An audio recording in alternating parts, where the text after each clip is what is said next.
ఇంకా ఏమేం చేస్తున్నారు మీ యూనివర్సిటీలో? అడ్వాంటేజెస్ ఏంటి జాయిన్ అయితే? ఎవరెవరు జాయిన్ అవ్వచ్చు? Everybody can join. ఏంటి? Everybody can join. ఇక్కడ మనకు కావాల్సింది ఏంటంటే గృహిణులు జాయిన్ కావచ్చు, ఆల్టర్నేట్ సోర్స్ ఆఫ్ ఇన్కమ్ కోసం సాఫ్ట్వేర్ జాయిన్ కావచ్చు, రిటైర్డ్ పీపుల్ జాయిన్ కావచ్చు. ఏం చదువుకోని కూడా చేయాలి, పని చేయాలనే ఆసక్తి ఉన్న ప్రతి ఒక్కరికి అవకాశం ఉంది. సో ఆసక్తి ఉన్న అంటే పని చేయాలని ఆసక్తి ఉన్న వాళ్ళకి ఈ ప్రపంచంలో ఏ శక్తి ఆపలేదు.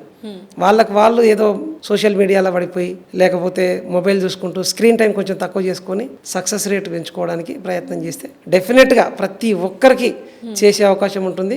మా క్రింద స్క్రోల్ అవుతున్న నెంబర్కి ఫోన్ చేయొచ్చు. టైం తీసుకొని ఆఫీస్కి వస్తే మనం పెద్దంబరపేటలో మనకు థర్స్డే రోజు మీటింగ్ ఉంటుంది, సాటర్డే రోజు కోకాపేటలో ఉంటుంది ఆఫీస్. మనకు అప్పా జంక్షన్లో కూడా ఆఫీస్ ఉంది.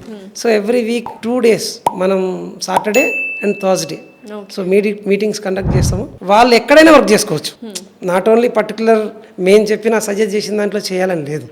They can work anywhere. ఏం వర్క్ చేయకపోయినా అట్లీస్ట్ బేసిక్ నాలెడ్జ్ వస్తుంది వాళ్ళకి రియల్ ఎస్టేట్ గురించి. అసలు ఎక్కడ జరుగుతాయి మోసాలు, ఎట్లా చేసే అవకాశం ఉంటుంది. విషయం తెలిసిన తర్వాత మోసపోవడానికి అవకాశం లేదు కదా.